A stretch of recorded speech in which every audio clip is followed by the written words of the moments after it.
இந்து மத புராணத்தில் உள்ள பசுமாசுரன் கதையை பற்றி தெரிந்து கொள்வோமா? நம் இந்திய புராணங்களில் தேவர்கள் மற்றும் அசுரர்களுக்கு இடையே உள்ள பகையை பற்றி பரவலாக குறிப்பிடப்பட்டுள்ளது. தேவர்கள் என்றால் வானளாவிய தெய்வீக நபர்கள், அதுவே அசுரர்கள் என்றால் எப்போதும் ஆபத்தை விளைவிக்கக்கூடிய கொடூரமான மற்றும் ஆபத்தான நபர்களாக சித்தரிக்கப்பட்டுள்ளனர். புராணங்களில் கூறியுள்ளதைப் போல் இவ்வகையான அசுரர்களை அழிப்பது தேவர்களின் கடமையாக இருந்தது. அதில் பசுமாசுரனின் கதை புகழ்பெற்றதாகும். பசுமாசுரனின் புகழ்பெற்ற அந்த கதையை இந்த காணொளியில் நாம் காணலாம். பசுமாசுரன் சிவபெருமானின் தீவிர பக்தனாவான்.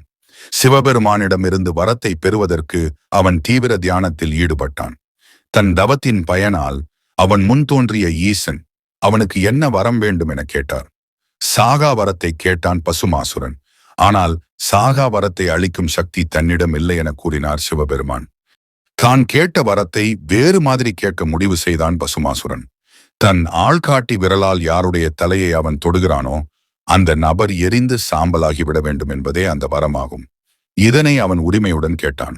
சிவபெருமானும் இந்த வரத்தை அளித்தார். இதை கேட்ட பசுமாசுரன் மிகுந்த சந்தோஷமும் குதூகலமும் அடைந்தான். ஈசன் அளித்த வரத்தை சோதித்து பார்க்க முடிவு செய்தான். அதனால் சிவபெருமானின் தலையை தன் ஆள்காட்டி விரலால் தொட முயற்சித்தான்.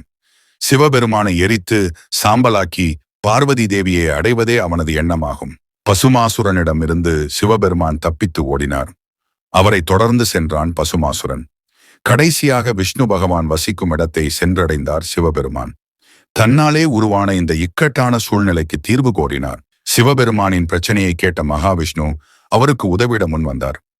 மோகினி உருவத்தை எடுத்த விஷ்ணு அந்த அசுரன் முன் தோன்றினார். அளவில்லா அழகில் ஜொலித்த மோகினியை பார்த்த பசுமாசுரன் அவள் அழகில் உடனடியாக ஈர்க்கப்பட்டான். தன்னை திருமணம் செய்து கொள்ளும்படி மோகினியிடம் கோரினான் பசுமாசுரன். தனக்கு நடனம் என்றால் மிகவும் பிரியம் என்றும் தன்னுடன் ஈடு கொடுத்து ஆட முடிந்தால் மட்டுமே அவனை திருமணம் செய்து கொள்ள சம்மதிப்பதாக அவள் கூறினாள். இதற்கு ஒத்துக்கொண்ட பசுமாசுரன் அவளுடன் நடனம் ஆட ஆரம்பித்தான்.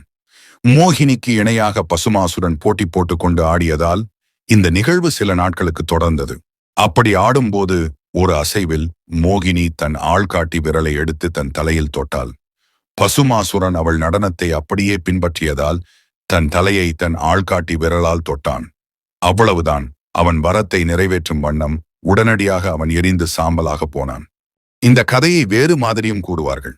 ஆனால் கதை கருவில் எந்த ஒரு மாற்றமும் இல்லை. ஒருவரின் செயல்களே அவருக்கு ஆபத்தாய் முடியும் என்ற பழமொழி கூட இவனின் கதையில் இருந்துதான் தோன்றியிருக்கிறது. இந்த பதிவு உங்களுக்கு பிடித்து இருந்தால் சேனலை சப்ஸ்கிரைப் செய்யவும்.